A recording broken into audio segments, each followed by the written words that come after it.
léegi dañuy avancer tuuti parce que aussi économie dafa laal ak mbirum stabilité sociale parce que bu ñuy xoolaat bu baax a baax ci ginnaaw vers fin février début mars aussi li ñu tuddee risque pays bu Sénégal yéegoon na torop li ko fi amaloon moom mooy événement yi fi xewoon barki démb gis ne le MDD mi ngi woon sa Bignona ngir ñaanal way dawlu yi nga xam te ni ñoom ñoo ñàkk seen bakkan ci yëngu yooyu mu mel ni tamit am na mémorandum boo xam ne M2D mu ngi koy pare gannaaw bi nga déglu discours yi ñu tenir foofu amaan am na ñoo ci déglu sa Bignona Pape Matar nan nga koy décrypter. waaw li ñu koy kiiwee rek mooy dañ koy rafetlu parce que discours en tout cas lu ci gën a bëri mooy di fexe ba sacrifice yi nga xamante ni gis nañ ko di perte en vies humaines moom bañ a doon ay pertes yoo xamante ni inutile la comme ni ñu ko fi gisee woon malheureusement si 2012 parce que Macky Sall pour mu falu il a fallu que 12 personnes meurent te tey jii les gens se disent 12 personnes yooyu tey jii est-ce que bu ñu doon dund dinañ sacrifier waat pour lii fi am. donc ñii fi jóge seen ñaax seen bakkan aussi dañ leen ñaanal yàlla mais responsabilité politique yi surtout ñi nga xamante ni ñu nañ ci ko jóge parce que tamit mënuñu gis ay nit ñoo xamante ni dañu jóg pour ay idéal yoo xamante ni yaa leen ko gëmloo leen que démocratie dafa war am ci réew mi que daf fi war a sax que Sénégal war na mën a prétendre à l'émergence war na mën a doon réew bu naat ba ñooñu mu jaral leen ba ñàkk seen bakkan ci ay manifestations donc ñooñu tey jii bu ñu la joxee responsabilité war ko mën a assumer war nga mën a fexe ba ñooñu tey jii bu ñu tëddee fu ñu tëddee au moins ñu am benn fierté ni ñun de suñu bakkan bi jóge nañ fi de mais servir na à quelque chose mais aussi là dinañ si poser ay questions parce que depuis Mamadou Diop université Cheikh Anta Diop décédé na ci première année bi si nañ leen commencé woon di neexal tuuti mais lu rey Mamadou Diop moo rey presque Bassirou Faye moo rey Fallou Sène moom mooy continuer di perturber kii étude université yëpp c'est-à-dire mooy fexe ba seen bourse yu ñu teel see jot étudiants yi ñu teg leen si condition yoo xamante ni si pédagogie en tout cas condition yoo xamante ni ñoom dinañu mën a prétendre sax di jël cours normalement pour que mën a jàng mais condition yooyu noonu tey jii ba tey dara sottiwu fi nit ñi ngi ñàkk seen bakkan dafa mel ni éternel recommencement donc M2D bu ñu ñëwee dañuy fexe ba li nga xamante ni mooy sacrifice yi mu bañ a doon ay sacrifice yu inutile mais dañ leen jox li nga xam ne mooy présomption en tout cas de bonne foi mais en tout cas dans les faits li ñu si tàmm di gis ci homme politique yi mooy li ñuy wax bu ñuy wut dafay wutee ak li nga xamante ni tey jii bu ñu amee dañ koy jëfee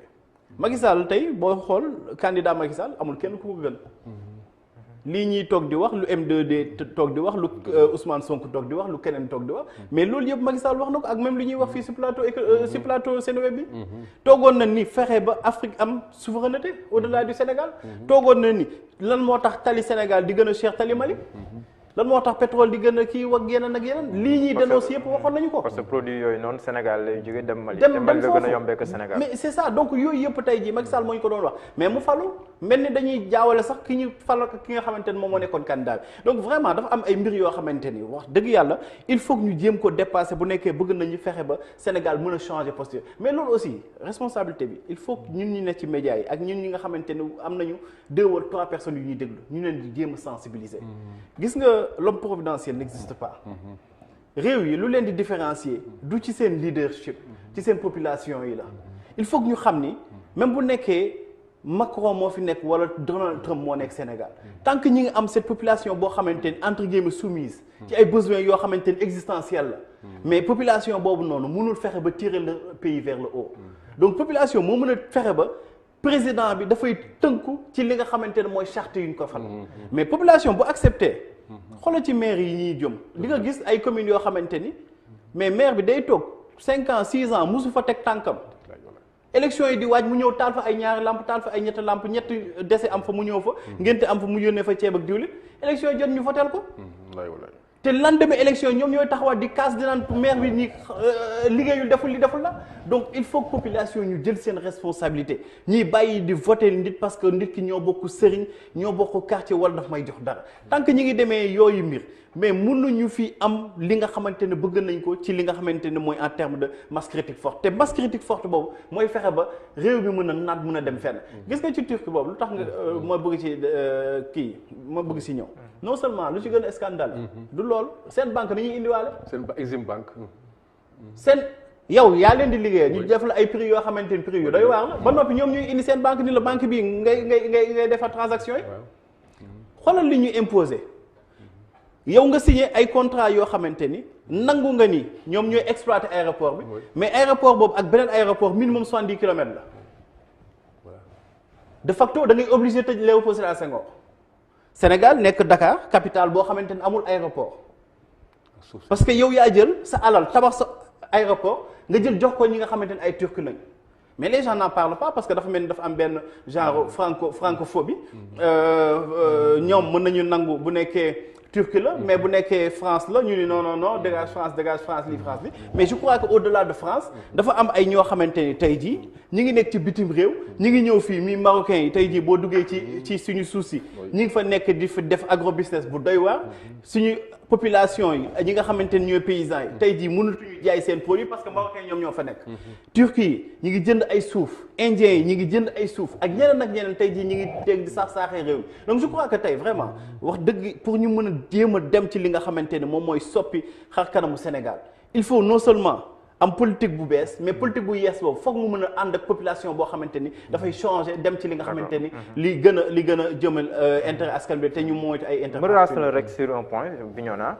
souvent dañuy reprocher à nos politiques d'être insensibles si li nga xam ne moom la askan njëkk yi keroog bi nga gisee le malaise de Sonko ñu ne moom mu expliqué ko par l'émotion loolu la lay jox. bon mën na ko expliquer par émotion dañ ko koy nangul parce que moom bu nekkee moom mu ko dund neen émotion la mais man très certainement bu ma nekkoon ci entourage am direct dinaa ko ni il faut nga def bilan bu général parce que aussi Ousmane Sonko boo xoolee 3 mois ci ginnaaw xool ko tey di nga gis ni c'est quelqu'un qui a perdu beaucoup de poids yoon la nag parce que nit ko aussi bu ñu la tegee tuuma yu fort nii nga perdre autant de poids donc loolu au-delà de émotion bi nga xamante ni mën na judd ci moom ba mu def malaise mais aussi émotion bi ci benn catégorie de population donc tey jii bu nekkoon stade Léopold Sédar Senghor nit ñoo ñëpp taxaw fa di ko yuux Ousmane Sonko dafay amaan malaise donc je crois que il faut que moom mu jéem a def bilan xool lan moo nekk ci yaramam bu nekkee dafa soxla repos mu toog noppaluku bu nekkee aussi dafay éviter di génn parce que nit ki gox kase nga mën a doon Mouhamed am na loo xamante ni bu ñu ko doon wax ci yow nga am famille pour nga génn ci mbedd mi da ngay am problème parce que am na loo xamante ni rafetul ñu koy dégg ci wax surtout kilifa boo xamante ni dafa am ay valeurs yu muy prôné donc je crois que ni vraiment entourage am war nañ ko mën a jàppale gën koo mettre à l'écart moom mu jël du recul toog noppal ko bu baax a baax mais surtout mu éviter le plus en tout cas lu gën a bëri mu éviter di génn surtout ci moment yi ba retrouver waat peut-être benn forme bi nga xamante ni xame woon nañ ko ci moom loolu nag vraiment man dama ko koy suggérer parce que aussi au-delà de moom ni mu ko expliquer ñun aussi am nañ si xalaat te xalaat bu ma ci am wute na ak malaise boobu kese parce que Ousmane Sonko mën na toog foo xamante ni ay milliers de personnes taxaw fa war koo mën a créer le malaise. D'accord. Si image boobu après nga ñëwaat d'une manière générale les leçons à tirer des événements de fin février mars début mars. waaw xanaa comme kilifa la ñu masaw ko rek mais comme ni mu ko Pape Matar waxee daanaka bi ma waxee ba pare du ma bëri lu ma ciy teg parce que ni mu ko waxee la man impression boobu laa am boo feebaree da ngay seeti docteur mais yow yaay def sa diagnostic quoi xam nga ne émotion wala yooyu comme lu mel noonu dal na la xam nga dafay tiital lu doy ni réew askan ñëpp. donc premier réflexe bi mooy da ngay dem nga tëdd nga toog ci docteur daal nga xoolal sa yaram ba tane quoi ñu koy ñaanal yàlla mu génn ci quoi ci affaire bii nii vraiment xam nga tiis la quoi mais comme alhamdulilah après il a pu retrouver sa forme ñu ngi sant yàlla.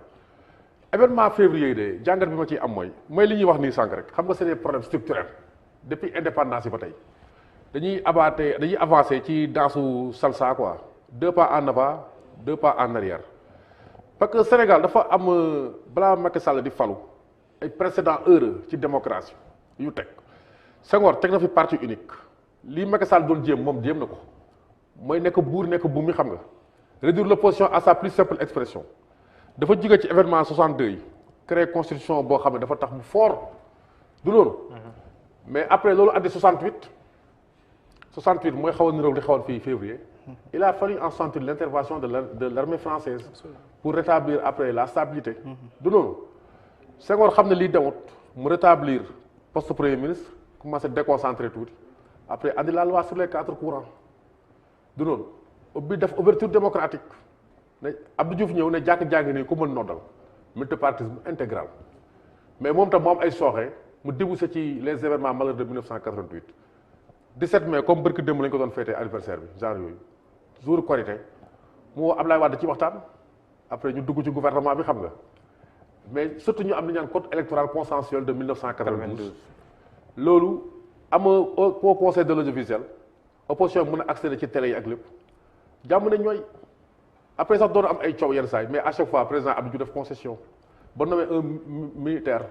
feu le général dogguma la Lamine Cissé ndax bu 2021 bi waaw. amoon na waxtaan Ban? comme xeetu waxtaan yooyu noonu maanaam réew mi nekk ci crise les principaux protagonistes daje waxtaan ci amaana loo xam ne askan non moo tax ma tiit moom laa lay wax nii xam nga boobu Noonu. non gisaguñu ko 2021 bi ndax am na waxtaan waa bii mais bien sûr il va y avoir un dévoilement progressif de la vérité bon Moustapha Diakhaté toog na seen plateau bi am lu mu ci wax mais ñun tam am na lu ñu ci for non mënagu ci sori nii quoi xam nga l'information on l'établit sur 3P la preuve la projection la présomption bon mën na ci am ay affaire nii mais amuñ ci ay preuve moo tax duñ ci mën a wax ni pour le moment de manière formelle léegi nag peut-être des éléments vont se déclencher yoo xam ne ça va nous autoriser à dire mais fii ba loo wax dañ lay weddi rek ne li ngay wax ni waxu picc la parce que dafay sori loolu quoi fi muy xewee souvent mais bien sûr que am na ay affaires yoo xam ne nii xew na ci diggante bi donc parce que quoi, politique par exemple non xam nga politique moom depuis Abdou Diouf Ablaye Wade ay Idriss Seck Ablaye Wade négociation diplomatie duñ ko def sur la place publique du noonu dans l'ombre dañ koy def ñoom du feeñ ci temps Ablaye Wade Nicolas Bally journaliste RFI en 93 dafa taxaw mu ne ñi ngi négocier ñoom ñaar Ablaye Wade dañ koy jox poste vice président Ablaye Wade woo Nicolas Bally këram ne ko interview xaw ma gars yi jàpp ko calibré dóor ba mu bëgg a dee parce que dafa sennal affaire bi ñu tekki tuuti Ablaye Wade dugg ci gouvernement bi xam nga pas en tant que vice président mais en tant que ministre d'État en 91 en 91 91 d'abord mais bi ma la wax nii bu 95 bi la la duggaat noonu mooy bi muy duggaat waaw bi mu duggaat waaw. donc affaire Idrissa Seck Ablaye Wade xam nga dañu fi daan waxtaan boo waxee dañu la amul kon bii ni muñ nu daax moom protocole bi bu 2021 non non xam nga bii nii dafay gën a complexe parce que forme yi bokkul ba tey quoi si bii d'abord benn nit la concerné du opposition bi yëpp donte ñoom ñëpp a bokk ci xeex bi xam nga peut-être ni ñu ko géré moo tax ñeen ñi sax xamuñ ci dara mais gis nañu waaw. tamit Sonko disparaître waaw loolu laa kenn mënu la ci wax dara pendant des heures benn cercle bu ndaw rek xëy na mooy xam mënuñ la ci wax dara parce que c'est pas très organique que ça quoi lii affaire bu privé la bu ko fàtte ci la déparé donc peut-être am na bon ay niveau yoo xam ne nii peut-être rek nañ ko fa quoi en attendant quoi peut-être ñu amaat occasion après ñëw fii fekk mu am ay éléments yoo xam ne bu déclenché rek ñun dinañ ci signaler ne ah lii de méngoo na ak li ñu jógoon du noonu mais tout est-il que xam nga man tam nga baal ma foofu jàllo